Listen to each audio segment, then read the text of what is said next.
The following was recorded in front of a live studio audience at the Studio 21 Podcast Cafe.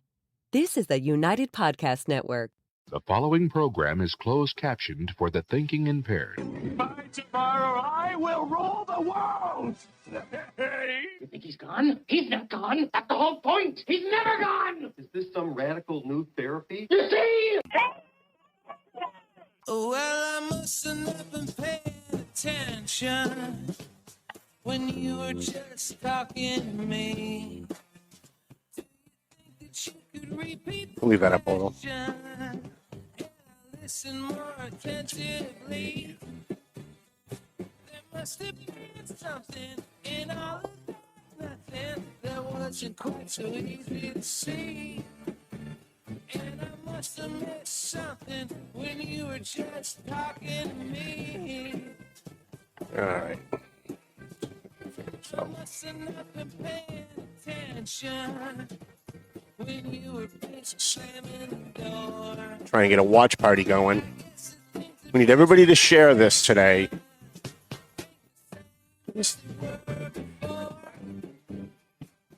Still trying to get used to this new computer.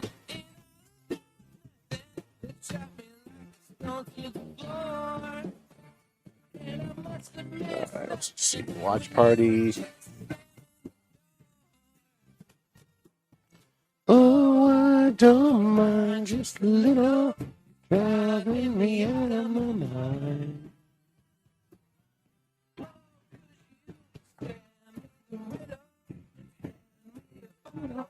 Something that's We're up, we're on, we're good. We're doing a show today. We almost didn't do. We almost didn't do a show today too. That's so funny. Don't let the fans down, Tom. I know. I didn't do a show last week. Nobody even noticed. Oh, I did. I was here. I missed you. We share the same birthday. Oh, yeah. Your birthday was yesterday and my birthday was yesterday. Yeah. We won't tell everyone how old we are. No, we won't. I just say 45. I just leave it right there. Nice. Just say 45. Nice. I got a friend that does that. He says, I'm 45 for the 6th time this year. There you go. I stopped counting at 45, and I'm on the phone with somebody who's like, hey, how old are you? And I had to think about it. I'm counting on my fingers. I went to Lawrence High, so I got to count on my fingers. I'm counting on my fingers going, and then I gave him a number, and I was still off by 2 years. I had to actually think about it. I don't even know how old I am. I was off by a year this year, but I was overestimating myself. So it made me really happy when I realized I was a year younger. All right, should we start the show? I guess we can. I feel like we should. Don't really have a whole lot for everybody today, but that's all right. I actually did get a bunch of emails from people asking where the show was last week. They were the regulars, though. Hey, how you guys doing? My name's Tom Duggan here at the Paying Attention Podcast. Hi atop. Two guys smoke shop at the Studio 21 Podcast Cafe. Got a short version of the show for you today, although every time I say that, we're like 15 minutes over, so who knows? I'm planning a shorter show for you today. I believe in you. If I can get out. I'm going out with my sister for dinner, lunch, brunch, whatever you want to call it. Late lunch after the show, yeah. Dinner or late lunch? Early dinner, late lunch with my sister Kiana afterwards, and then nice. And then I've got an interview I've got to do later on. So it's just a very, very busy day for me. It's been crazy. I've had no computer for the last week. I've been working on a backup computer. All my data was at Jasmine's computer service. I got to tell you guys, and they're not sponsoring the show, and we will thank the sponsors in a second, but I want to give a free shout-out to Mr. and Mrs. Lowe at Jasmine's Computer Service.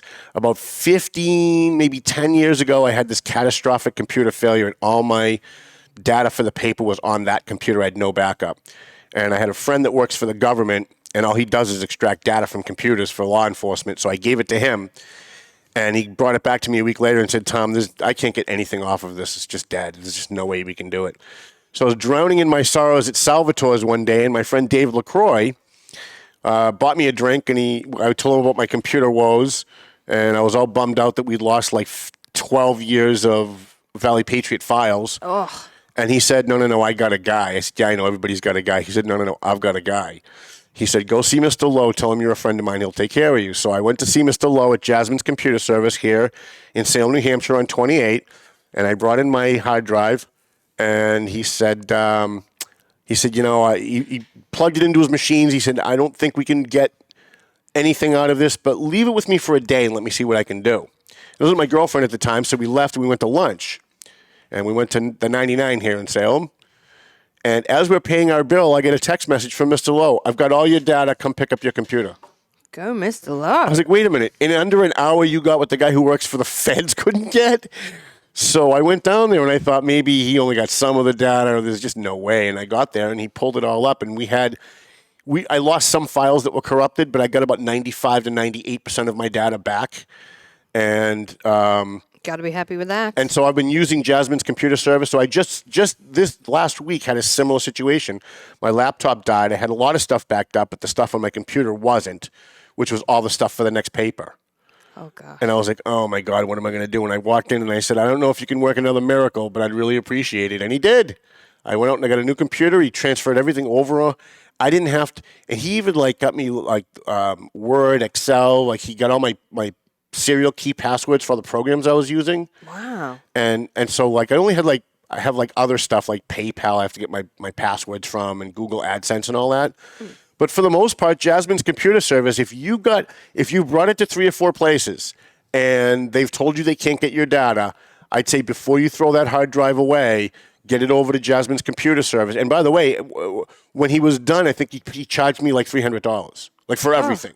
For everything. Wow. And I was ready to pay $1,000 to get my data back. Right. Well, I'm definitely heading in. I've got a broken hard drive. I went to Best Buy and they said $500 or more to recover. Yep. And on top of all that, he's got 2 kids. By the way, Mr. Lowe, I found out later on, his son was the first soldier to die in the war in Afghanistan. Wow. And so they run a spaghetti dinner for a scholarship in his honor every year. I find out this all after I meet him, right? Yeah. So we've become really good friends. We've honored the Lowe's at our bash as Gold Star families every year when we have our bash. We've honored them. We give them a free table. We sit them up front as Gold Star families. And they're just really nice people. And his 2 other sons go to MIT. And they're taking computer stuff. So if he can't get your data, he can have his kid bring the computer into school with their multi-billion-dollar machines, and they'll get your data for you. Awesome. So if you've got a computer problem, I know it's a free plug. They're not paying for this, but given how much great work he's done on my computer, he certainly deserves it. Mr. and Mrs. Lowe over at Jasmine's Computer Service, we certainly appreciate them. Also want to thank Climate Design Systems, EIS Investigation. I want to apologize to them. We've had the wrong phone number on their ad here on the show. So if you need gun training, if you need a private investigator, give them a call. We also have another private investigator who's going to be coming on board. I don't know how that's going to work with 2 private investigators, but we'll make it work. Conflict. Clear Path for Veterans New England. We certainly appreciate them, and I'm hoping to have them here next week. I'm going to call Jason after the show, try and get them to come in and talk about how they're using service dogs and how they've gotten through COVID. Certainly appreciate them. Century 21, we love Sam and Matt and Janet and everybody over at Century 21. If you're thinking of selling your house, now's the time to do it. Prices are going up. You don't want to do it when prices are going down. You want to do it when prices are going up. And you want somebody who's been doing this for a long time. And Century 21, McLennan and Company have been doing this since 1985, since I graduated high school. So that should tell you how old I am. 2 years after I was born. For those of you who were trying to do the math earlier, right? And who else? And, of course, Marsan and Son Construction. I know every week I say we're going to try and get Ronnie on the show. We're still trying. I think he's waiting till we get closer to the election. But certainly we want to get Ronnie on the show. So we had a couple of topics to get to. A few weeks ago, we came in and we talked about my public records request to the city of Methuen. Yes, I remember. What's been happening? So here's what happened. So I submitted a public records request. I actually sent in 2. I sent in a public records request for all of the legal bills, all the money that they've paid, the city of Methuen, the city council has paid in legal bills for the last 2 years, above and beyond what the contract called for. So if they contracted with law firm A to settle, say, the Joe Solomon contract, they get a certain rate in that contract. But if they use them for other stuff, if they go above the contract, they have to pay a different rate. They have to pay a much higher rate. Right. So City Council President Steve Saba mentioned at a meeting one day that he, something about we went above the contract, but it was worth every penny or something like that. And I thought, yeah, well, we should know what that is, right? They didn't give us a number at the meeting, so we should know what that is.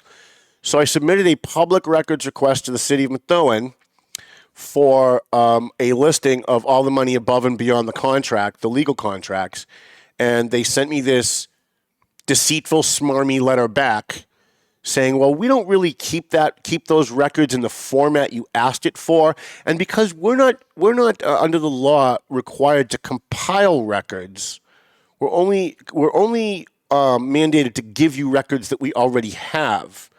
So in other words, if I want 3 different things from 3 different departments and I want them to just give me a list, I have to actually request the documents from the 3 different departments and compile my own list when I get it. That's what they're saying. Because God forbid city workers actually go into a computer and compile something, like take 3 minutes to take 3 documents, put them in one thing, and then send them to me.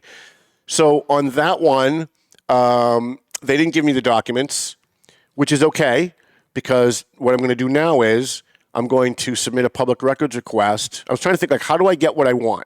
What I want is how much money they paid for legal fees and how much money above the contracts of those legal contracts that they paid. So I think the only way to get that is to submit a public records request for all of the invoices for 2020 and 2021 for legal fees. Then I already have a copy of the contracts. I'll compare them to the contracts, and I'll figure out how much. I'll do their work for them because apparently they're just way too busy doing other stuff to do that. So I will do that. The other thing that I asked for was all of the pay and overtime for all the DPW workers in the city of Methuen. And their answer was that's not a public record. The name and salary and overtime of DPW workers, city workers, paid with city money, is not a public record. So I submitted an appeal to the Secretary of State's office, the Secretary of State Bill Galvin's office, and they are, by the way, pretty amazing when it comes to holding local municipalities' feet to the fire on public records. They sent a letter to the city of Methuen, to the city attorney, and I'm trying to remember his name. It'll come to me. The new city attorney, the guy that's suing his previous employer. I'm still trying to figure why they hired him, but okay. So they sent a letter to him saying basically that this office has received an appeal and that you need to turn the records over. Within a day, I had the records. Okay. So first they sent me all the records, the payroll sheets with everything blacked out, and I wanted to bring that and show that to you. But just take my word for it. It was all blacked out. The name of the employee was blacked out. Their salary was blacked out. Their overtime was blacked out. Till they heard from the Secretary of State, then I got everything. Then the Secretary of State sent me a letter saying, since you got what you wanted, we're going to consider your case closed. Great. So I have what I want. The reason I asked for these records is for the last year and a half, we've been hearing that City Council President Steve Saba's son, who is a DP, he got his kid a job working for DPW.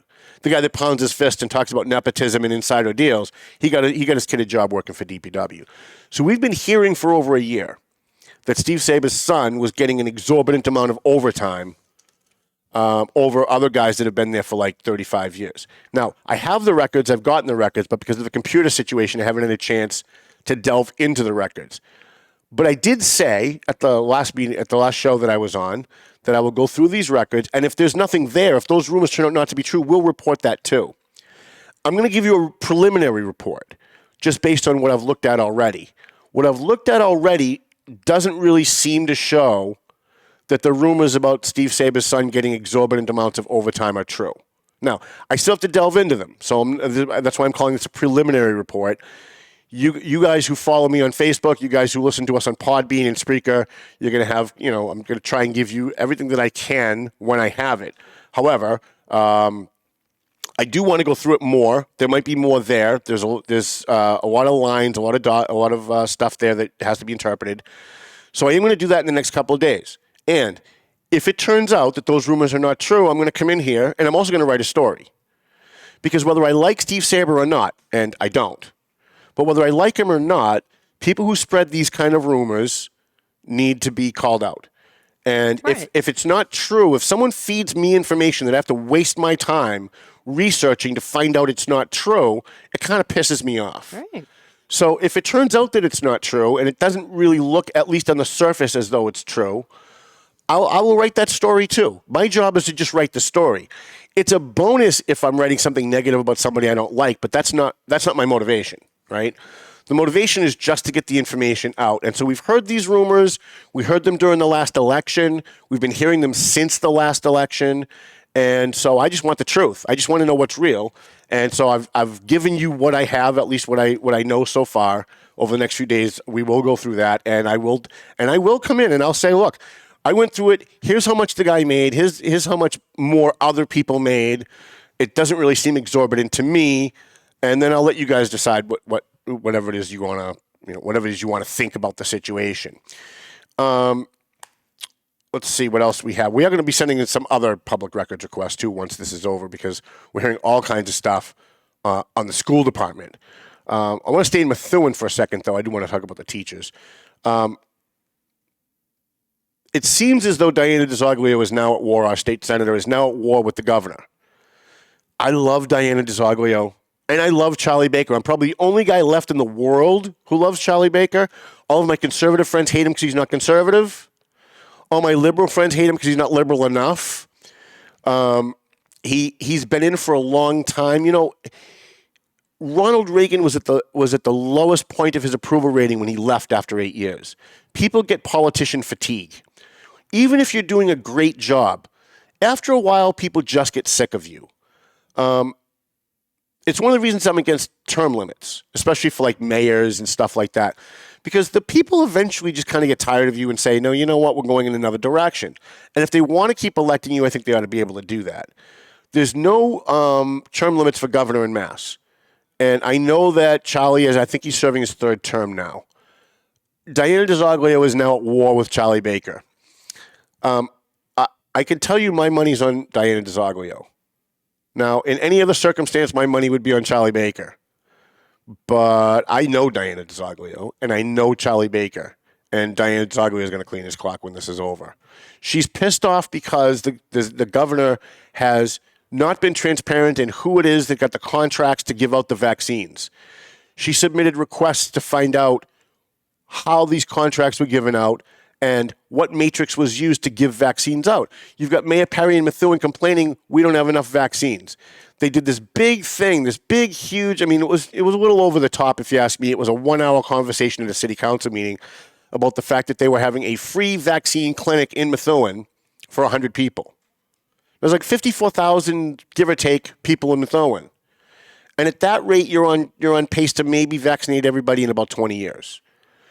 And they made a huge, big thing. I don't know why they made a big thing about the fact that they were having a clinic for 100 people when only 100 people could benefit, and wasted all of our time on 100 people. But Mayor Perry is all pissed off. Mayors in other communities, I know Mayor Ferentini's all pissed off. That's my assessment. I'm sure he would, if he was, he would say, no, Tom, it's all rainbows and unicorns. I'm not pissed off. I'm just trying to get what's best for Methuen. Like they have to sugarcoat everything and use the pretty language of politics, which I find deceptive. I know they don't find it deceptive. They consider it just the language of politics they have to use. I find it deceptive. He's pissed off. Ferentini's pissed off. The only people who are not pissed off are the people in Lawrence because they're getting tons of vaccines. So Diana DiZoglio has gone to war with the governor trying to find out how we can get more equity in the distribution of this vaccine for black and brown communities. We need equity. No, what we really need is we need a common sense vaccine rollout. We need the people who are most vulnerable to get the vaccines first. And I don't care if you're black, I don't care if you're white, I don't care if you're Martian, I don't care if you're purple, I don't care if you're LBGTQLMNOP. If you are in a high-risk category, you're over 70, you have a pre-existing condition, you're a police officer, a first responder, someone who's coming, a nurse, healthcare workers, those are the people that should be getting it first. And it seems as though what the state of Massachusetts is doing is they're playing racial games. We want to make sure this racial group gets it because of 400 years of oppression and slavery and all the excuses that they use today to do stupid things. And it seems as though Charlie's really just doing stupid things. And Charlie has been doing stupid things with this COVID thing since day one. And I think he's not a bad guy. He's actually a really good guy. And he really intends well. But the problem is he's out of touch. He's rich. And he's isolated. And he's been the governor now for 4, 8, maybe 9 years, if I have that right. I think maybe 9 years. Somebody can look that up for me. And he's completely out of touch, and he doesn't get it. And so it's kind of like Neil Perry, right? When you get in, you consider your constituents the people. And then once you've been in for a little while, you're only surrounding yourself with like other politicians, and suddenly that becomes your world, and you don't see the stuff that's going on. And even no matter how much you try, no matter how many doors you knock, you still don't understand it from the outside anymore because now you're in it. And I think Charlie is just isolated, and he doesn't get it. He should have opened the goddamn schools in April or May of last year when I wrote my first editorial in April or May of last year saying open the schools. We all know the schools should have been opened. We all know that schools should not have been closed actually in the first place, because we know kids don't get the virus that easily, don't spread the virus that easily, and 99.9% of the kids that get it are okay. They don't even show symptoms. We're still not open. And now Charlie, who's been playing footsie with the unions for the last year, wants to open everything. And Jeff Riley, who's been a guest on the show, the Commissioner of Education, wants the schools to be open. And now they've got to play games with the unions, the teachers' unions, to try and get everything open. And Diana DiZoglio is having none of this. And you know what? Say what you want about her votes on liberal issues, and I will certainly come in someday and talk about all the ridiculous votes she's taken, partial birth abortion and everything else. However, having said that, to placate my conservative audience, when it comes to fighting for her constituents, there is nobody in the State House who's better than Diana DiZoglio when it comes to fighting for her constituents. When it comes to constituent services, it's one of the reasons Nikki Tsongas used to always get reelected. As much as I didn't like Nikki Tsongas when she was a congressman, whenever I or a veteran group or a neighborhood association called her and said, we have a problem, within a week it was fixed. She did it. She tasked her staff and said, get this done, and it got done. So when she took votes on stupid things like raising my taxes, I didn't like it. When she took votes on abortion and all this other stuff that I don't agree with, I didn't like it. But when she ran for office and she ran for re-election, we'd have her on the show, we'd interview her, we'd go to her events, and we'd cover her fairly because she did a good job. I mean, I would do that for anybody, but more so because she did a good job on constituent services. So I know that this is going to be Charlie Baker versus Diana DiZoglio, and I'm just telling you right now, before it's all over, put your money on Diana DiZoglio. Because when she's done, we will have more COVID vaccines in the Merrimack Valley, and it will be thanks to Diana DiZoglio. I will tell you that right up front. A lot of the other reps, a lot of the other senators, I'm not saying they're doing bad work. They're doing good work. They're doing okay work. They're not doing Diana DiZoglio work. Diana is just kind of like a step above. It's kind of like, I don't know, it's kind of like she's like the Tiger Woods of politics, right? You've got great golfers out there. You've got great golfers, and everybody knows their name. I don't, because I don't watch golf. Everybody knows their name, and then when Tiger walks onto the field, right? Everything just stops because he's the guy that makes things happen, and that's Diana DiZoglio. And yes, I disagree with her on some stuff. Yes, I will be more than happy to talk about some of those things someday, not today. But as it goes, she really is a step above just about everybody else. I can't really think of another state rep or state senator that is working as hard as she is, and not just busy work hard. Like a lot of these politicians, you see them at every ribbon cutting, you see them at every meeting, you see them at every event, and you get the impression that they're working hard. But they're not filing bills, they're not getting back to people, their staff isn't solving local problems for their constituents at the level that Diana is. She's just a rock star. And she was talking about running for Congress last year, and I'm just so glad she didn't, because I think she'd be a nightmare as a congressman.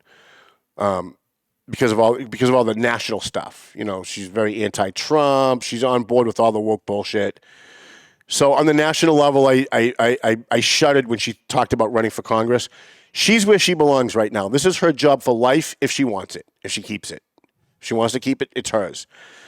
We tried to get her on the show today, and they had a hearing this afternoon. So she was slated to come on. I learned after the last guy not to promote people before they come on the show, because then something happens last minute, they can't come on. I was ready to promote last week that Diana was coming on the show today to talk about her fight with the governor, and then last minute they scheduled a hearing, so she couldn't be here, which is why I'm glad I didn't do that. What else do we have? So let's go back to this public records thing for 1 second. I got some emails from people who said, why are you blaming Neil Perry? Seems like you're blaming Neil Perry for you not getting your public records. Well, yeah, I really wasn't blaming Neil Perry. It is part of his administration. But think about this. The city attorney doesn't work for the mayor. Okay, and I should have explained this on the last show, and I didn't. City attorney works for, anybody? City council.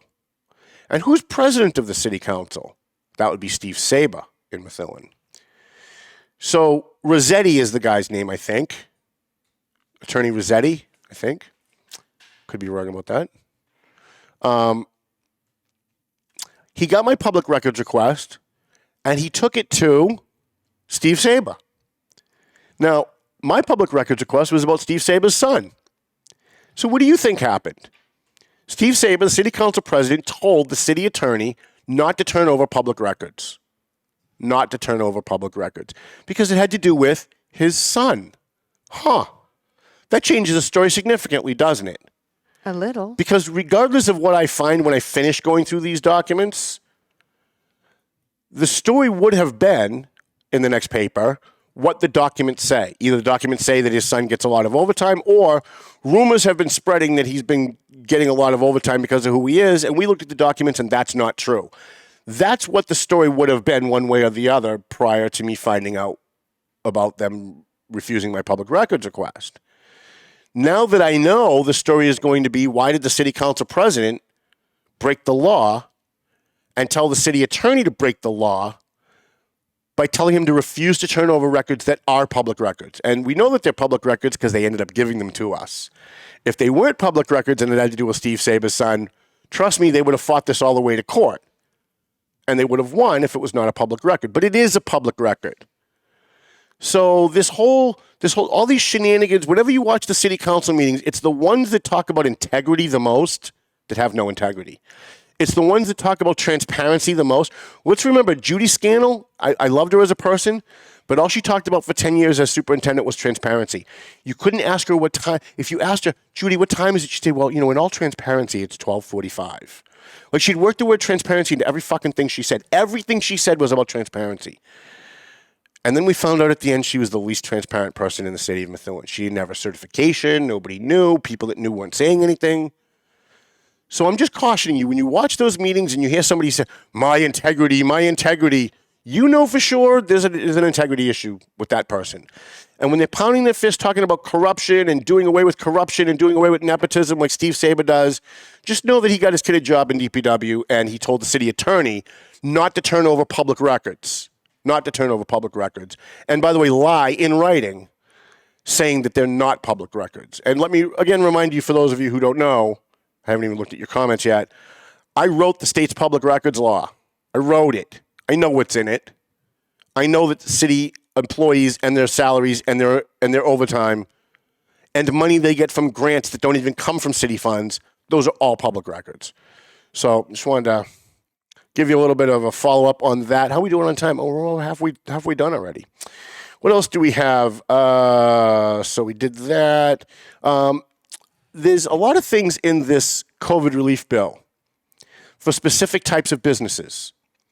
Things like if you're a newspaper, if you're a barber shop, if you're a small food like restaurant or an eatery, if you're a small eatery with under a certain number of employees, there's extra money in this COVID bill that's being dispersed right now, not the one they're debating, but the one that's out now. There's all kinds of extra money in for specific types of businesses. And I want to talk about this a little bit because they're not making it easy for you guys to find it.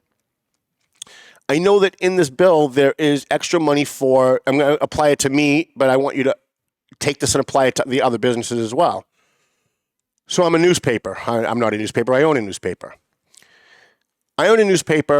There's money in this COVID bill that's on the streets now, that's being dispersed now, for the media, for small newspaper companies that have under a certain number of employees. Well, I only have one employee, so I know I qualify.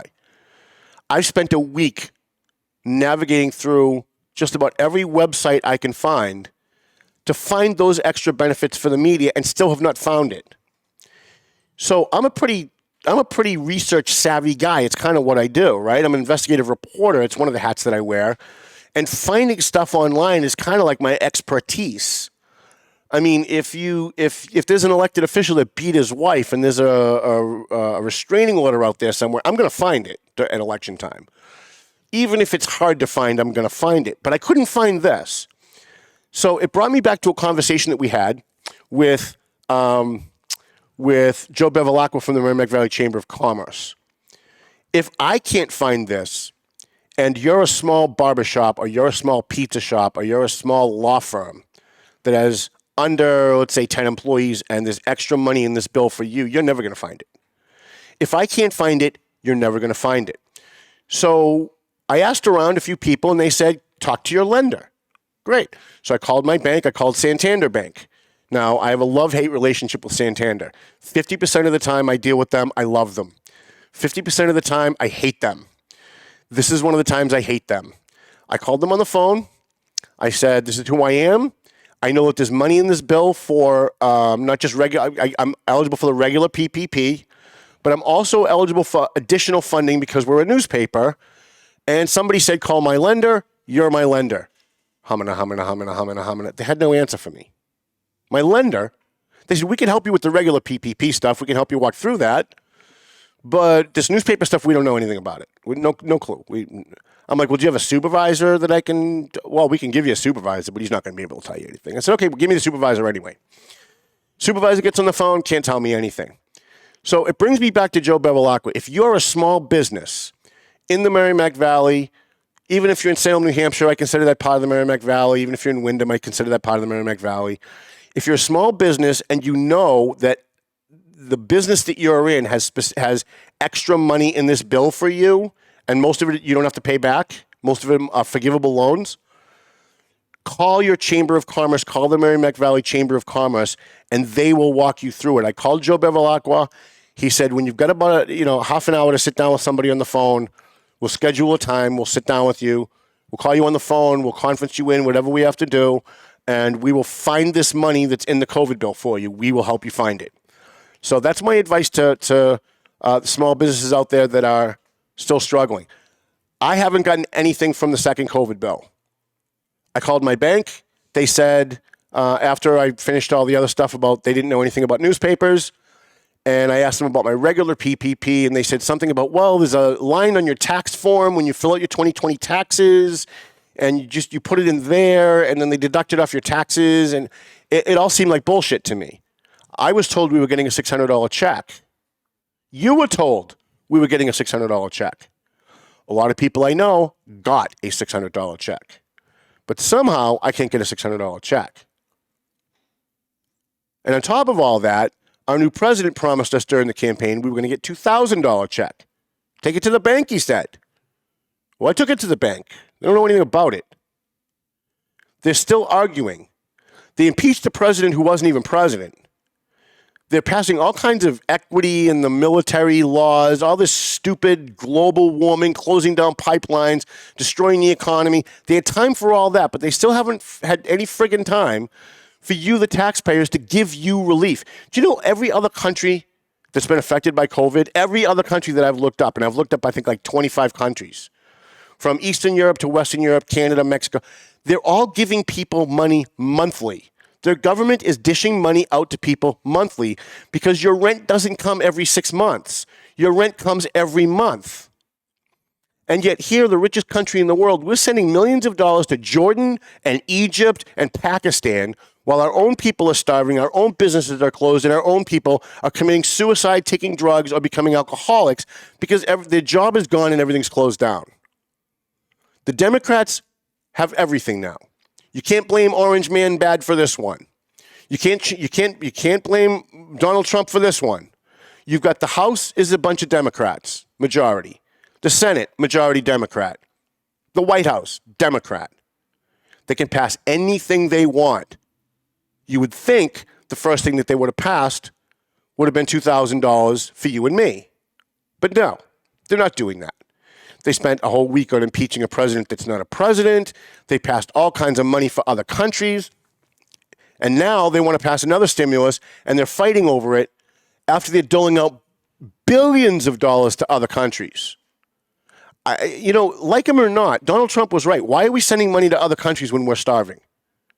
If everything in America was great and we had no such thing as homeless people, if TMF didn't have to go out and give food to people every Wednesday night and set up a dinner for them every night, if the TMF kids didn't have to drive around twice a week to all the tent cities and bring them food, if we had no such thing as homeless veterans and we had money left over, I'd say, yeah, you know what, if Pakistan needs a little help, we're doing good here. We can help them out a little bit.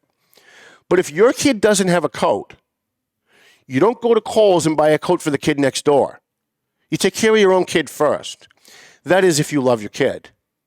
And if these politicians love the people that they're supposed to represent, they would have taken care of us first. But they didn't. They took care of their corporate donors first.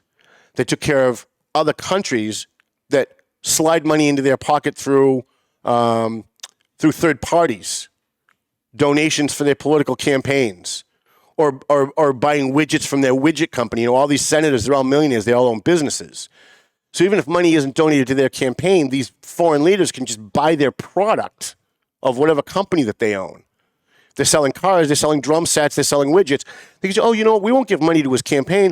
We'll just buy 1 million widgets from his widget company, and his profits will go up 500%. But what they weren't doing was they weren't taking care of you. But you guys were dumb. Really, you kind of deserve it.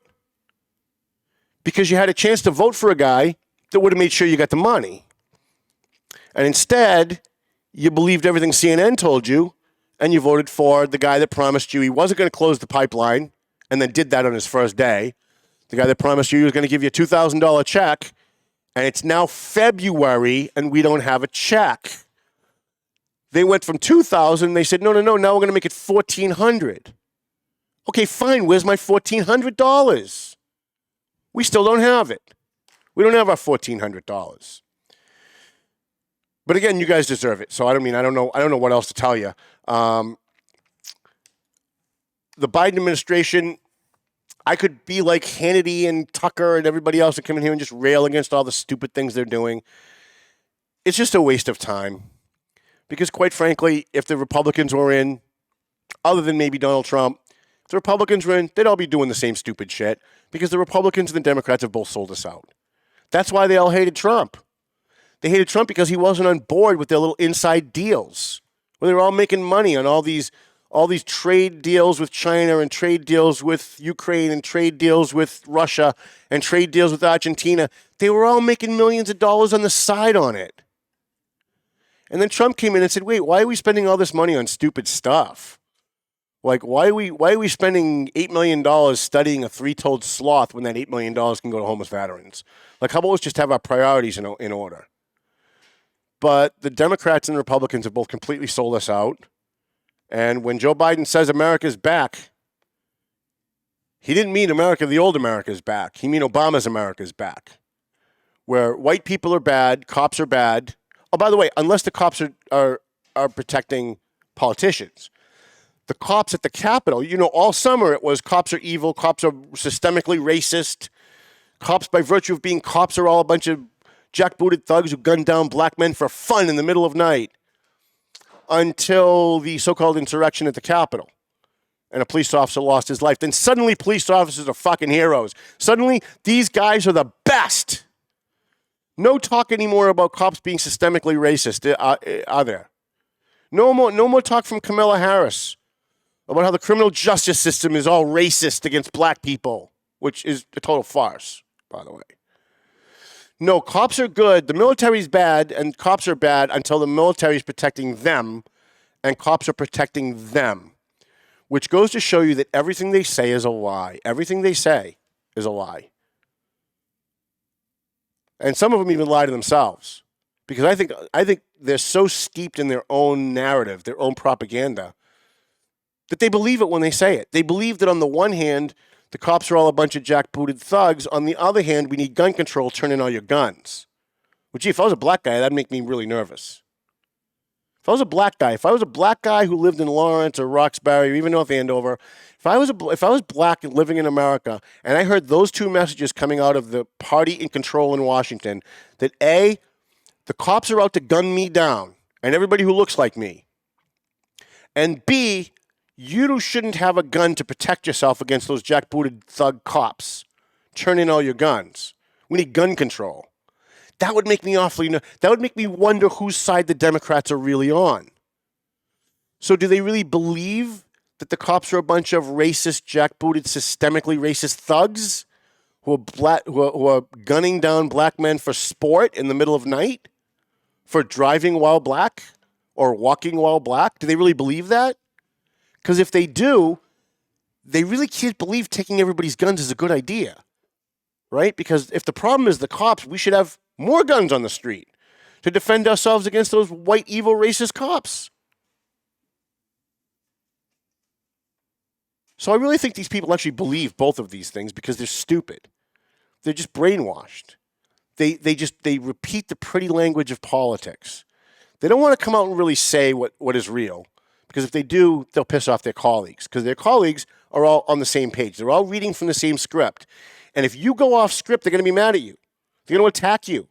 This is why we have this cancel culture situation, where CNN goes on and starts yelling and screaming and crying about some congressman, I don't even remember her name, who believes in some QAnon conspiracy. Who gives a shit? I don't care if she believes we never landed on the moon. I don't care if she believes that there was a conspiracy to kill John F. Kennedy. I don't care if she believes that 9/11 was an inside job. I don't care. You know what I care about? I care about how she votes. I care about how she handles her constituent services. That's why we elect congressmen. And if she's voting the right way and she's taking care of her constituents, who cares what's inside her head? I mean, we have congressmen who are blatant, flat-out racists. Black racists. Maxine Waters hates white people. Kamala Harris hates white people. And I know the Democrats are all rolling your eyes going, oh, he watches Fox News. Trust me, I don't watch Fox News. I watch CNN all day. I watch this nonsense all day in my office while I'm working. And it's ridiculous. They don't believe what they say. They don't say what they believe. They say what needs to. Here's what they do is they hire pollsters to call people and test out certain phrases to see whether people react positively or negatively to those phrases. And that's why we're now starting to hear new phrases that don't mean anything, like equity. We need equity in the distribution of vaccines. What does that mean? We need equity in hiring. What does that mean? Nobody's ever explained it. Nobody knows what it means, because it's a word that they test polled that people reacted positively to, even though they don't know what it means. And they said, oh, here's a word we can use that nobody knows what it means, and it will make them think positively of me. So I'll use those words. And so they all follow the same script. And by the way, I don't want to keep going back to this, but this is why they hated Donald Trump so much. Not because he was a racist, because he wasn't a racist. Not because he did anything bad, not because of his policies. It's because he refused to follow the script. He came out and he said, why are we doing things this way? And he just called it like it was. When he said that Mexico is sending us they're not sending us their best. They're not sending us their doctors and their lawyers. They're sending us drug dealers and criminals. He was talking about the government of Mexico when they were opening their prisons and sending people to the border to come here, so there wouldn't be a problem down there. And they took that and they transformed it to Donald Trump said all Mexicans were rapists and drug dealers. And then they repeated it and repeated it and repeated it. They rewrote history while it was happening so that you will remember it the way they want you to remember it, not the way it actually happened. And so this is why they hated Donald Trump. Look, there are a lot of things Donald Trump did I didn't like, okay? But if you really want to get to the root of the visceral hatred for the 24/7 attack on Donald Trump for 4 straight years, to the point where the CNN broke in with a breaking story that Donald Trump took people out for ice cream. Everybody got 1 scoop, but Donald Trump got 2. And they actually had a friggin' panel that talked about it for 2 hours. For 2 hours. What does this really say about his racism? And what they had to delve into all these things that meant nothing. But at the heart of all that was because he wasn't following the script that the media has beaten politicians into reading. And he was using words and phrases that the media has beaten politicians into not using anymore, because they don't want people to know what's really going on. They don't want you to understand that your government was spending millions of dollars on Pakistan and Jordan and not giving you a fucking dime while people were starving, overdosing on drugs, overdosing on alcohol, or committing suicide because they lost their job, they lost their home, they lost their family. They don't want you to pay attention to that. They don't want you to pay attention to the fact that Wall Street and the major corporations are all behind all of this. Think about who benefited during all the COVID lockdowns. It wasn't the mom and pop shop. It wasn't the mom and pop store that is selling canned goods. It was Walmart. It wasn't the small suit company next door to Walmart. It was Walmart. It was Target. It was Kohl's. It was the major corporations. You know, I got involved in politics at a very early age. I was 18 when I first ran for school committee in Lawrence. I've been involved in every election since then. I really believed in my entire life, I really believed that the system worked. That you campaign for somebody that you agree with. If they get in, they enact the policies that you elected them to enact. And then if they lose the next election, people with different views get the policies that they want enacted. But now I'm at a point in my life where I'm looking at all of this and I'm thinking and believing that none of it is real anymore. None of it is real. Let's get into my final topic because it all blends in nicely. You can have that picture ready if I can actually find the story. Hopefully I didn't bounce it down. So here in New Hampshire, we broadcast this program from Windham, New Hampshire. I'm sorry, Salem, New Hampshire. Right up the road is Windham, where my summer place is. I won't say where because Uncle Frankie will get mad at me. In Windham, New Hampshire, during the presidential election, we covered this in December. Getting back to how nothing is what you think it is. In Windham, New Hampshire, there was a state rep race in the 7th District of Salem. And in that race, the Democrat won until they did a recount on the Dominion machines. And it turns out that there were 3 Republicans and 1 Democrat, and the machine shorted all 3 Republicans exactly 300 votes and gave those 300 votes to the Democrat. Now, I know that this is anecdotal. I know that this is 1 precinct, this is 1 district in 1 state. I am not saying that this is proof that the election was stolen, so save your hate mail. I don't want to hear it. I'm not going to read it, okay? What I am saying is, and we're going to go through this in a second, what I am saying is that if it's happened in Windham, New Hampshire, and there is now proof because they've done 2 hand recounts, and there is now proof. Pull that up on the screen, Chrissy. You're doing a great job, by the way. Thanks, Tom. Okay, so here it is. So if you look at the actual count for Sodi, whatever her name is, Sodi, the original count was 4,777. But on the recount, picked up 297 votes. Griffin, 5,292. Picked up 299 votes on the recount. Lynn picked up 303 votes on the recount. And McMahon picked up 298 on the recount. Did I get that right? I think I did. Right? So if this is going on in right here, right up the street in Windham, New Hampshire, you know it's happened other places. So when CNN and the Democrats and NBC News comes on TV and tells you there's no such thing as voter fraud, there's no such thing as Dominion machines miscounting, they're lying to you. Again, I'm not saying that the election was stolen. I'm not saying that this would have changed the election. It probably wouldn't have.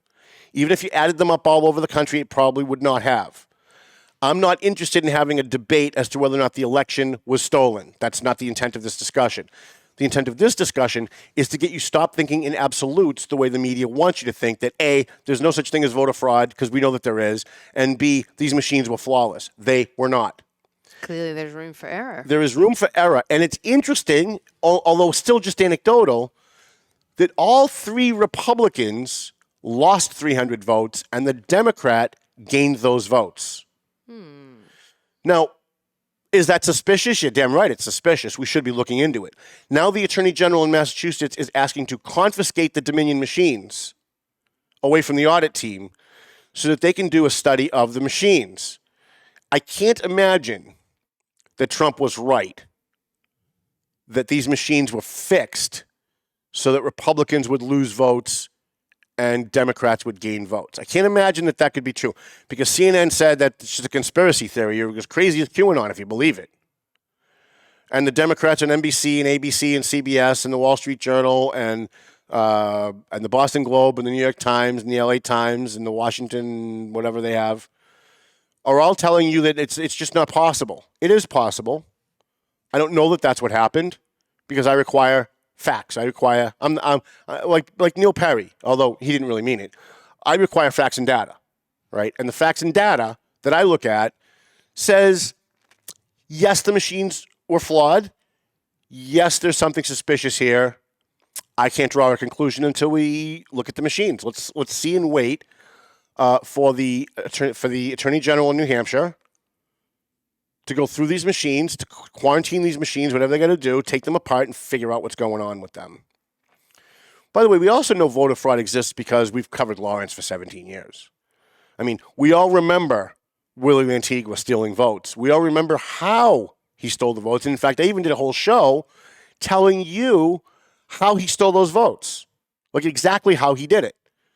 And it wasn't an instruction for future people to steal votes, but I happened to be on the ground watching it while it was happening, so we came in and we told you how they monkeyed around with the absentee ballot votes and exactly how they did it, exactly how they pulled it off. Having people walk in at 5 minutes before the polls close, looking over the woman's shoulder to see who didn't vote, and then giving that name to vote 5 minutes before the... Because what's the chances if that person hasn't shown up until now? 5 minutes left to go. You get 20,000 names on the list. Just randomly pick one. What's the chances she shows up in 4 minutes? We watched it happen. Voter fraud does happen. Mistakes happen. Voting machines do have errors. And there is a possibility that software can be monkeyed around with to fix a voting machine. That's why it's great that we have hand recounts. I'm okay with using Dominion voting machines. I'm sure that there are other situations with other types of machines.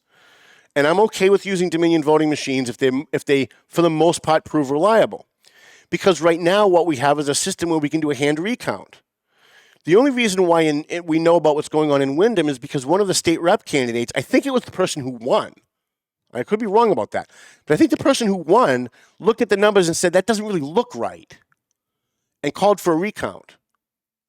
And come to find out, yeah, the machine shorted all three Republicans about 300 votes each and gave it to the Democrat. We need to look at that. I don't know if that was done on purpose. I don't know if it was a glitch in the system. I don't know if maybe when people were feeding their ballots into the machine, there was something funny was happening and it was just reading it wrong. But we certainly can't say with certainty the way CNN says every single day, 500 times a day, that the Dominion machines were perfect. There's no such thing as voter fraud. There's no such thing as voter error, and that the 2020 election was perfect, because it wasn't. So we're going to keep an eye on that for you. I will also keep you updated next week on our public records situation. We got about 5 minutes left. I said I was going to do a short show, right? So I could just end it now, or I could go into how Biden's concentration camps. All right, so let me just say this, all right? I was going to come in here real serious today and be totally outraged at the concentration camps that Joe Biden has set up on the border with these poor migrant children who are being stripped from their families, stripped away from their parents, pulled from their mother's arms, crying, and put into cages. But I can't do it. I can't do it with a straight face. I was going to try to do it, but I can't. All I'm going to say is, for those of you who bought into the narrative that we need to vote for Joe Biden because orange man bad, Donald Trump put kids in cages, we can't have that anymore. Guess what's going on right now at the border? It's worse than putting kids in cages. They're putting them in boxcars. Remember World War II when Jews were put on boxcars and sent into concentration camps? AOC, Alexandria Ocasio-Cortez, said a year ago that this was nothing short of a concentration camp. And at the time, I threw my hands up and said, this is ridiculous. That's outrageous. Now I think she might be right. She's not very bright. She's beautiful as all hell. I'd marry her in 2 seconds, especially given how dumb she is. I prefer dumber women, quite frankly. I don't argue with you as much. I dated a lawyer for 11 years. After that, I want the dumbest person I can date. I don't want anybody arguing with me about everything. But I get off on it too. I apologize. I look at her. She's laughing, and then I lose it. You have interesting views. What can I say? But I think she's right. I think when you start to think about, look, there's a reason why they're taking kids away from their parents. Because we don't know that they're their parents. We don't know if the person that we're ripping that child away from is actually the person, the kid's father. It could be a drug smuggler. It could be a human trafficker. It could be a child molester. It could be a coyote who the family paid to bring the kid across the border, and he doesn't really care about this kid. He's already been paid. So what they're doing is they're separating the adults from the kids until they can verify that the adults belong to the kids. Then they reunite them. That was under the Trump plan. Under the Biden plan, let them stay with the drug dealer. Let them stay with the drug dealer, but we're still going to put them in cages because that's okay. It was only wrong to put kids in cages when Trump was doing it. We all know that if Trump does something, it just must be bad. If we do the same thing, though, it's okay. And what's interesting is the same people, the people who call me a Trumpster, that somehow like I just believe everything Trump says, even though anybody who watches this show knows that's not true. Those are the people who are making excuses for it now. They were outraged a year ago. Now, not so much. Except let's give her credit to Alexandria Ocasio-Cortez, who is still saying, hey, wait a minute. It was wrong when Trump did it. It's wrong when you're doing it too. So how about just stop doing it? Now, quite frankly, I think the way that we're doing it is the right way to do it. If you find a kid or a bunch of kids with a grown-up coming across the border, you separate them, you make sure, you do a DNA test, you make sure that this person is the father or the uncle or whoever they say they are. And if they are, then you go through the process of either sending them home or letting them stay. And that's like another whole conversation we can have. The Democrats want everyone to come in. They want every illegal alien in Central America to come here and make them American citizens because they're under the ridiculous belief that they'll all stop voting Democrat. Right? They think that if all these illegal aliens come in from Mexico, from El Salvador, from Brazil, from anywhere in Central or South America, they're going to come here. The Democrats are going to make them citizens. They're going to be so grateful they'll be voting Democrat for 100 years. And then we'll have a one-party state. I think they're wrong in that calculation, by the way. I'm still against illegal immigration. I still think there's a pathway to citizenship already. Follow that. But if the Democrats are going to go down this road, and apparently they are, to give legal citizenship to 30 or 40 million illegal aliens, I don't think it's going to turn out the way they think it's going to turn out. I don't think that these people who are coming from third world hellholes, who have socialist dictators, are going to come here. Look at what the Democrats are doing, like the Cubans do. Cubans come here from Cuba. They look at what the Democrats are doing. They're going, we want no part of this.